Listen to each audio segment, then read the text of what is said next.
In the United Kingdom, politicians are struggling with a completely different challenge: crumbling supply chains. From fuel to food to daily supplies, almost every sector is witnessing a crunch. The fuel crisis is the most severe, we can tell you. Filling stations are still running dry in this country, and the situation is so bad that the government has now deployed the military. What will they do? They will drive fuel trucks. At least 200 troops will serve as lorry drivers to transport fuel. You know how many drivers the UK is short of? 100,000. Here's a report.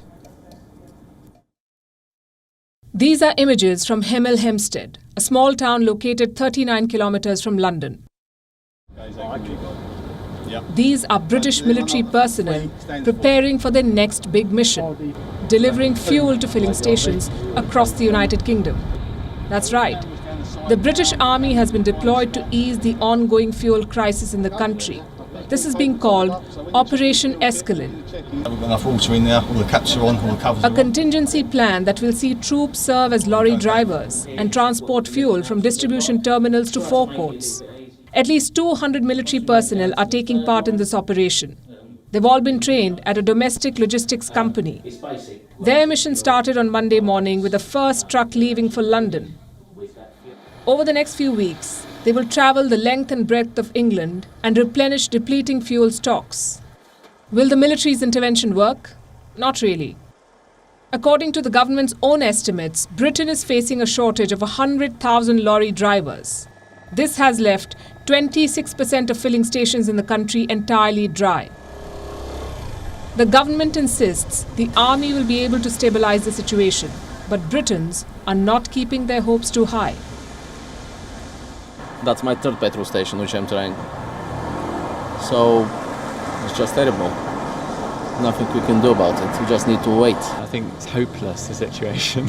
And I think it's terribly rude that they've asked, people to come across and drive lorries until New Year's Eve. I just think it's so rude. Maybe it's the British public overreacting, but people like me have got a job to do. It's difficult, so I don't know. I really don't know what the answer is.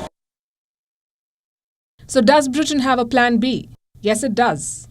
Last week, the British government decided to relax immigration rules and recruit more drivers from abroad. At least 10,000 visas were expected to be issued. When you look at the particular issue... But the British Prime Minister now seems to be in two minds. At a recent press conference, Boris Johnson said that he doesn't plan to go back to uncontrolled immigration. He would much rather let Britons do the job with higher wages. I'm sorry, Prime Minister, let me just come back to my original question, which you may have forgotten. The old failed model my original question, low wages, which you may have forgotten, low skills, supported by uncontrolled immigration. What we would rather do is help people into better paid, better skilled jobs, which is what is happening, investing in people's skills with a lifetime skills guarantee, kickstart schemes, massive investment in FE colleges, all the things that we're doing. I'd much rather see that, Andrew, than raising taxes to subsidise low pay. Does that mean the new visa program will be junked? 10 Downing Street is yet to clarify, and this confusion is adding to the chaos. The crisis is no longer limited to fuel. It has upended all sorts of supply chains. Shelves at supermarkets are empty, fast food chains are reporting a crunch. There's even a shortage of butchers and abattoirs. This has led to farmers warning the government of a forceful culling of 100,000 pigs. With these crises showing no signs of easing, tempers have begun to fray. On Sunday, hundreds of people hit the streets in Manchester, some holding flags of the European Union. They marched through the city, slamming the government for failing the country. We're here today because this government is totally incompetent. People are actually starving. Children are hungry.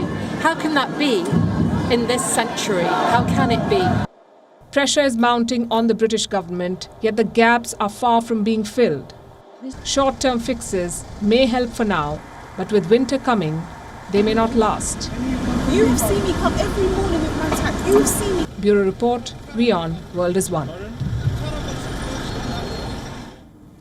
WION is now available in your country. Download the app now and get all the news on the move.